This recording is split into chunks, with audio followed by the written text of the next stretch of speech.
প্রতিষ্ঠা এবং চরিত্র মানুষের জীবনের দুটি গুরুত্বপূর্ণ অংশ। যখন মানুষ ধন অর্জন করে, ঐশ্বর্য লাভ করে, জীবনযাপনের সামগ্রী ক্রয় করতে পারে, তখন সে প্রতিষ্ঠিত হয়। আর এই চরিত্র, সেটা হলো মানুষের শ্রেষ্ঠ স্বভাব আর তার সৎকর্ম, এইসবের ফল। মানুষ এই প্রতিষ্ঠাকেই নিজের জীবনের অস্তিত্ব বলে মনে করে ফেলেন, আর সেটা অর্জন করার জন্য সবকিছু করতে প্রস্তুত হয়ে যান, এমনকি নিজের চরিত্রকেও বাজি রাখতে প্রস্তুত হয়ে যান।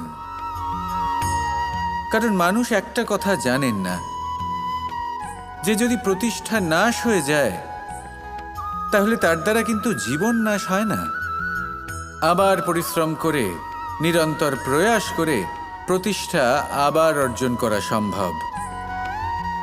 কিন্তু একবার যদি আপনার চরিত্র নাশ হয়ে যায়, তাহলে আপনার জীবন পূর্ণরূপে নষ্ট হয়ে যাবে, এই কথাটা নিশ্চিত। আর আবার এই চরিত্র নির্মাণ করা সম্ভব নয়। মানুষের জীবনের আসল অস্তিত্ব হলো তার চরিত্র। যদি কোনো ব্যক্তির চরিত্র অত্যন্ত শ্রেষ্ঠ মানের হয়, তাহলে সে এই সংসারের সব কিছু লাভ করতে পারবে, যেগুলো তার প্রয়োজন। হতে পারে সে যাবতীয় ভৌতিক সামগ্রী সেই মাত্রায় হয়তো সে নাও পেতে পারে যতটা আমরা কামনা করছি,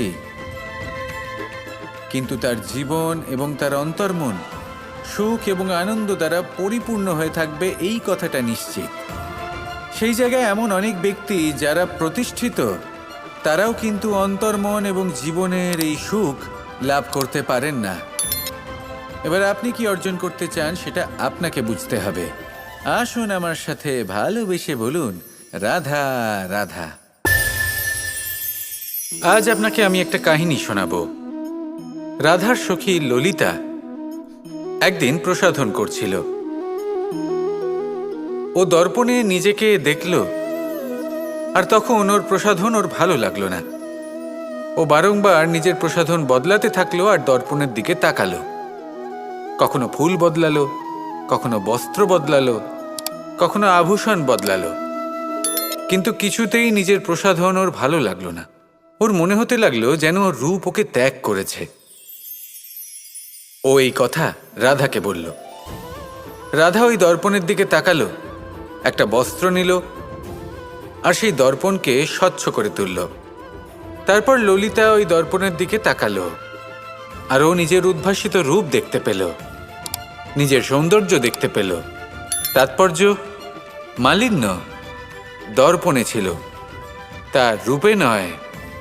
ঠিক সেইভাবেই এই দর্পণের মতোই হলো আমাদের মন। যদি এতে মালিন্য থাকে, তাহলে এই সংসারের সবকিছুই মলিন বলে মনে হবে। আপনি যদি এই সংসারের সৌন্দর্য দেখতে চান, এই সংসারে শুভ কি সেটা জানতে চান, তাহলে নিজের মনকে স্বচ্ছ করে তুলুন। আসুন আমার সাথে ভালোবেসে বলুন, রাধা রাধা।